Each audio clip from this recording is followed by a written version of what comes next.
Well, yesterday for 17,600 Canadians, it was a sad day as they drove to work at 8:30 in the morning. They got the news that Target Canada was going to shut its doors. Joining me this morning is Chris Sorensen, senior writer at Maclean's magazine. Were you surprised with that announcement yesterday? I mean, I wasn't surprised in the sense that I knew that they were having problems, and I think a lot of people in Canada knew that they were having problems.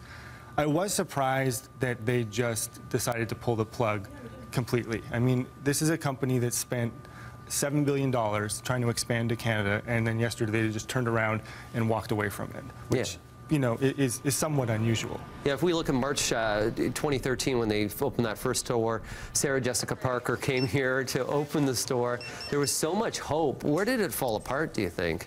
Well, you know, so I mean, some of the issues that have been talked about, I mean, they had inventory problems and the shelves weren't full and they didn't have the right products. And, you know, you expect a certain amount of growing pains when you're launching a big operation like that. I think they started with 120 stores all at once.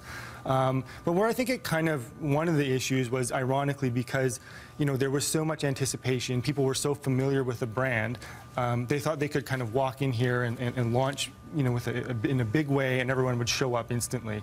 And ironically, what happened is I think people started comparing their experience of Target in the U.S., where we know people had gone cross-border a lot, and they started comparing it to Target Canada, and they weren't exactly the same. The prices weren't as cheap. Most people don't do that with other retailers. I mean, there's a lot of retailers that operate on both sides of the border. They charge more to Canadians than they do in the U.S. But you know, relative to like its Canadian competition, Target was sort of fairly priced. Well, fair quote, but yeah. You know, but that's not what people were measuring them against. They weren't measuring them against Walmart or Loblaws or Canadian Tire. They were measuring them against Target in the U.S. Yeah, you know, but let's be honest. Most businesses take about 5 years to get into profitability, especially when you do an expansion like this. They were in business for 681 days. Did they just say no to Canada too early? Did they give us a fair chance? I mean, they were facing some problems at home. They had this huge data breach. The store sales in the U.S. market, where they have 1,800 stores, you know, we're sliding a bit. But I mean, they're a big, successful operator there. I mean, I think, you know, if this had been the state of California with, you know, roughly the same population as Canada, I don't think that they would have turned around and walked away after you know 2 years of you know of struggling. I mean, they would have thought they had to be there. So I mean, obviously they didn't think Canada was worth the time and effort it was going to take to turn it around. They said it would take to 2021. Are they looking down the pipeline towards the Canadian economy right now and saying things don't look good?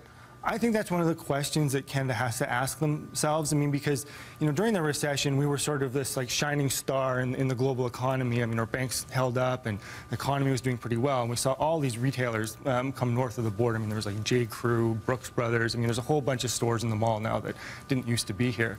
And Target kind of followed that. And I think, you know, they're probably looking down the road and saying, you know, the upside for Canada is not that great anymore. Things are a lot brighter looking in the U.S. We got off on a bad foot here, and it's going to take a significant amount of money and effort to turn this around.